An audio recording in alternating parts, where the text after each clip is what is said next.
I am Ken Laberteaux. I work for Toyota in their research institute here in Michigan, Ann Arbor, Michigan. So not quite as short of a trip as a previous speaker, but pretty close. The title of my talk is Why Partial Automation Isn't What You Think It Is. And I guess this is there we go.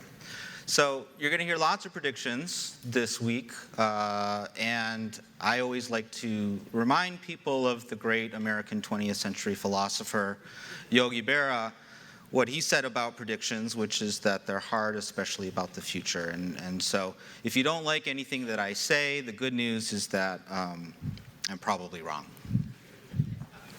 So just to get a little bit of baseline here, by a show of hands, please raise your hand if you've heard the following prediction. The era of abundant fuel has ended for good. Anyone heard that? Okay, most of you. The romance with the car is ending, right? Public transportation is about to see a big revival. Yeah. One occupant per car is just very wasteful and has to end.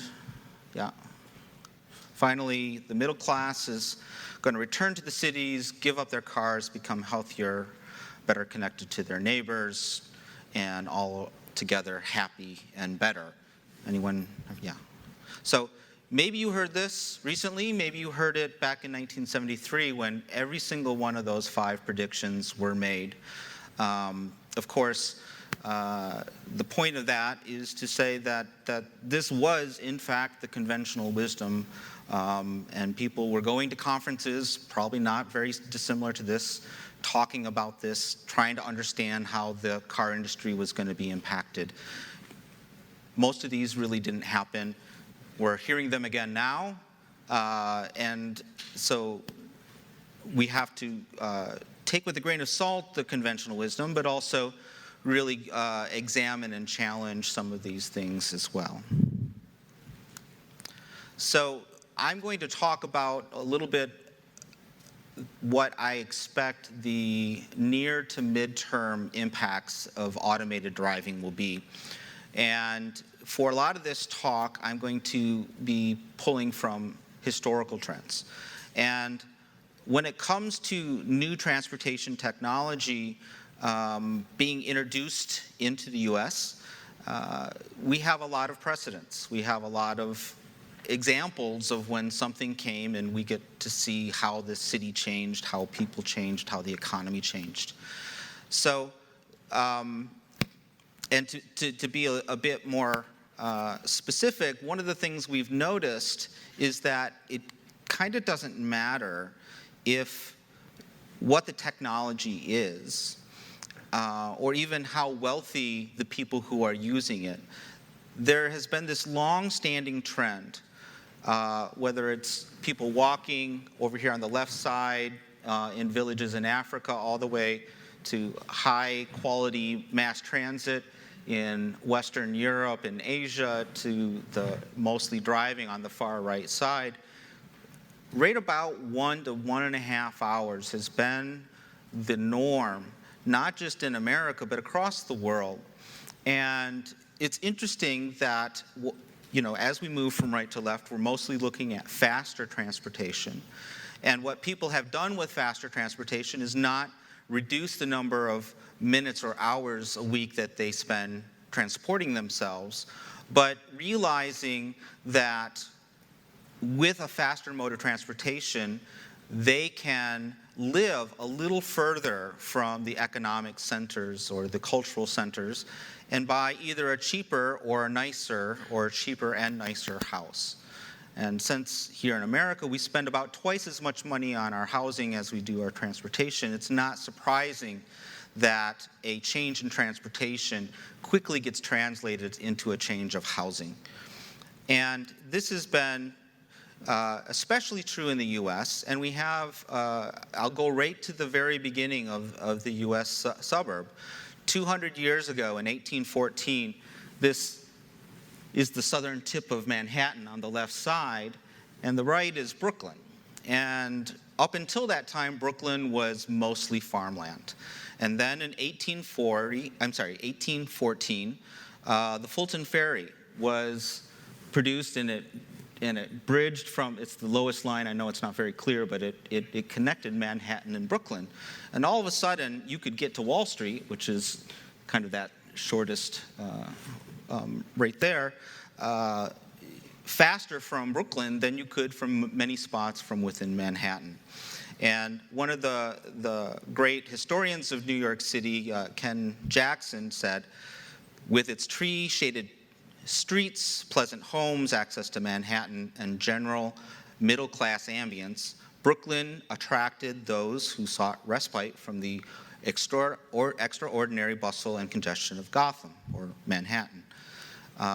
There was a real estate ad for Brooklyn in the 1850s that read, the distance of these lots, these new lots that they're trying to sell from the Merchant Exchange in New York is the same as it is to 10th Street, but it requires half the time because of the ferry. That there's going to be essentially a permanent fix on taxes so that property taxes in Brooklyn will be much cheaper than they are in the city, and that the real estate in Brooklyn is essentially 20% the price of a comparable location in the city. And finally, Walt Whitman, who was actually a newspaperman in Brooklyn, observed that there, meaning Brooklyn, men of moderate means may find homes at a moderate rent, whereas in New York City, there's no median between the palatial mansion and a dilapidated hovel. And, I guess my point is that these arguments for why to move from the city center to the suburb have essentially been the same for the last 200 years. Lower price, lower taxes, peace and quiet, but still great time-efficient transportation to the commerce center. And so there is a pretty strong trend every time we add a faster transportation mode for Americans to spread out more. And while we often hear about urbanization, one of the challenges is that the scientific community really doesn't have a very good explanation of what a suburb is.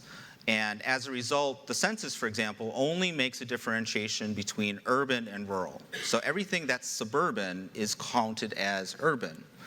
But the reality is that there are twice as many people living around a city than in a city in America. This is showing 1990 to 2000 and 2010.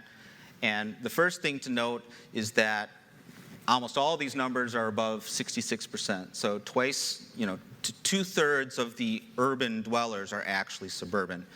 And that it's growing, and that that's true in all parts of the country. So I thought it would be interesting to try and understand why. We have the conventional wisdom that I mentioned earlier, but I decided to actually look at the data. And so I concluded that having recently been in the the house marketplace myself, that key issues were the housing price, the school quality, and the commute time. So I took those three data sets and just mapped them for Chicago. And it basically breaks out like this. If we go from right to left, we see the outer suburbs have the least expensive, I guess I don't have a pointer here, right? Nope, I don't have a pointer here. But if you look in the lower right, that's the price for a square foot of property. And you can see that it indeed does get expensive the closer you get to the city center. The average school rating is that red line, with 10 being the highest, 1 being the lowest. And you see roughly the same quality of schools in the suburbs as you have in the most expensive parts of downtown Chicago, and quite a bit better than the majority of the city of Chicago, which, by the way, is somewhat unique to the U.S. Not entirely unique, but it's actually a pretty rare thing for it to be legal to spend different amounts of money on different schools in different areas. There's not many places in the world that do that. And in fact, most of the OEDC countries, you'll find the best public schools where most of the money is, which happens to be in the city. And that's not generally the case here in the US. And then finally, we see that people who live in the suburbs actually don't have a long commute as compared to everyone else. Yes, they're not as short as the people living in the central business district, but they're quite a bit better, or at least somewhat better, than the people who live in the actual city of Chicago. So from the perspective of commute times, school quality, and the price, it seems like the outer suburbs, the inner suburbs, have a pretty good appeal, at least from just a basic economic appeal. Of course, the downtown area does as well, but it's very expensive, and you can see only about 200,000 of the 9 million people represented here actually get to live there. So I showed you the general trend of suburb growth as a fraction of the city. This is another way to look at the data, and it's showing a little bit more complicated version. What this is showing is essentially the amount of growth between 2000 and 2010, and as a function of how far it is from the city center. So on the far left is people living within 2 miles of City Hall, and then you can see the different intervals, the increasing donuts going around. And yes, in general, across the country, the majority of, we see growth in all areas, but quite a bit more growth in the further you go out. But there's a catch. The second row down is the largest cities. Those are the cities that have 5 million, or the urban areas that have 5 million or more people. And here you can see what we read a lot in the newspapers, which is that these downtown areas are seeing a bit of a resurgence. And it's true. In the biggest cities, in the downtown areas, there is undoubtedly new growth happening. And then, who is that? Why is that? Well, in fact, it is to the mostly Gen Y. And I'm going to talk a little bit about Gen Y here in just a second. Gen Y is, of course, people born between roughly 1980 and 2000. And because of a lot of reasons, they are continuing a long-standing tradition of getting married and having children later in life. They also kind of came of age in a very rough economic time and didn't have the kind of confidence to start a family, financial. But if you ask them, what are your plans? You find that most Gen Y people say that they still want to be married. Most Gen Y people say that they want to have children. And in fact, that the interest of that is actually a little higher for Gen Y than Gen X, the previous generation. And so, and also I would just point out that this, basically 74% said they definitely wanted to have children, 19% said they weren't sure. That line that I drew there is essentially the fraction of women in Gen X who had at least one child. So it's pretty much in line with the historical trend. So we do see that Gen Y do want marriage and family. We do know that having children is a big trigger for making a house move, especially for the school quality issue. And the real 100 million, maybe multi-billion-dollar question is, will Gen Y, having had an extended time living in the city, when they start having children, will that longer adult experience in the city cause them to want to stay? Or will they essentially be lulled by all the previous economic arguments out to the suburb? I don't know. You don't know. Nobody knows. That's really kind of, like I said, the billion-dollar question. Okay, this is an automated driving thing, and I haven't talked much about that yet, but I wanted to set these last few slides up and explain why I believe this is going to happen this way. And what I did is, we hear the conventional wisdom is this, the conventional wisdom is that.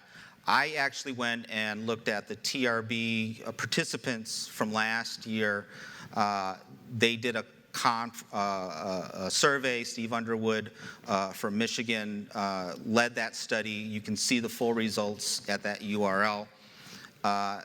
And they basically said what a lot of us hear, that levels 2 and 3 are currently the easiest, and are easiest probably on the highways.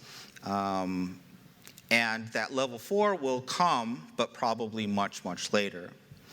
And that overall what that means is that we expect fewer vehicle collisions, injuries, and fatalities, less traffic congestion, lower environmental impact per mile, and faster average speeds. So if you ever are pressed to hear, when you say the conventional wisdom is X, and someone says prove it, you now have a URL that you can point to. Okay, so what does that mean? I would argue that as you increase the amount of automation, that you're going to see increased safety.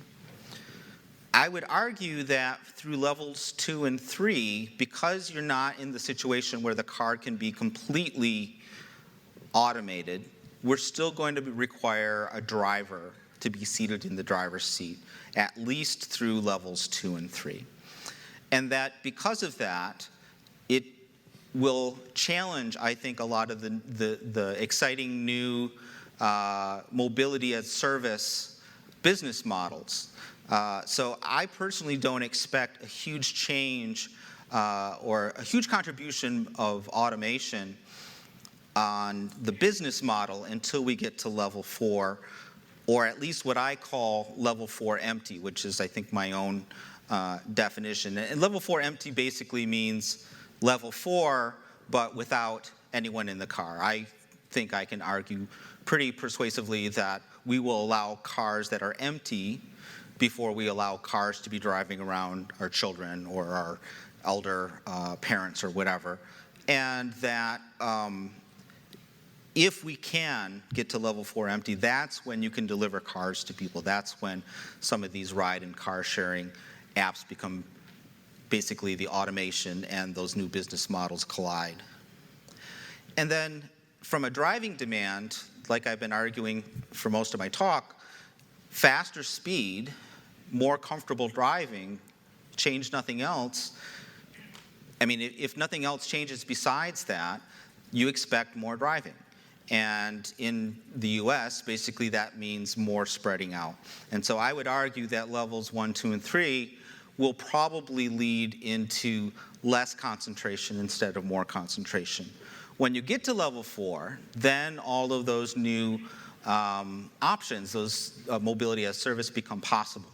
And those could certainly reduce car ownership, encourage people to move into areas where those services are best, maybe have a concentrating impact.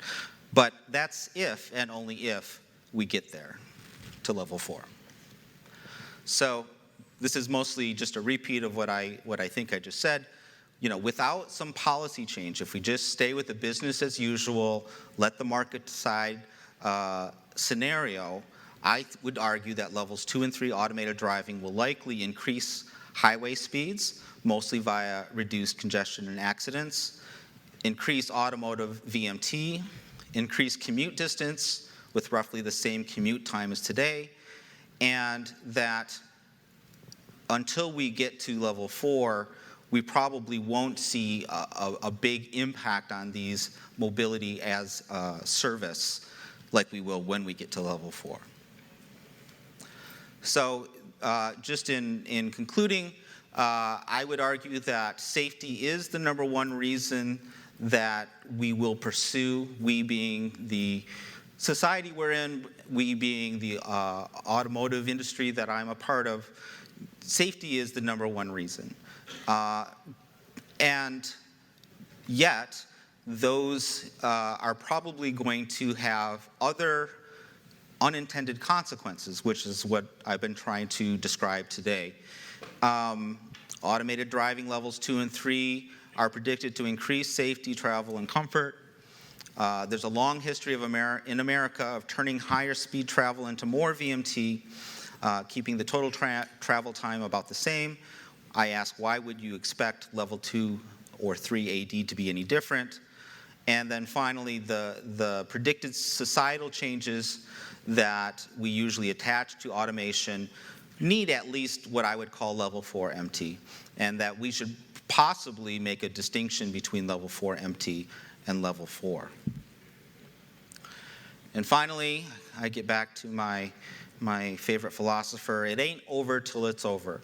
So what do I mean by that? I mean that this is what I think will happen if we don't think about this, if we just do the business as usual, let the market decide. This is based on what I imagine Americans to do, based on certain changes. But it really is up to us, right? Not just the people in this room. It really is our society to decide, are we going to change the policies around home ownership? Are we going to have growth strategies? Are we going to address carbon? Are we going to increase the price of highway transportation? All of these are policy instruments that we as a society have to have in our power to change. So if you don't like the idea of automation causing more sprawl, let's change it, okay? And with that, that's the end of my talk, and thank you very much.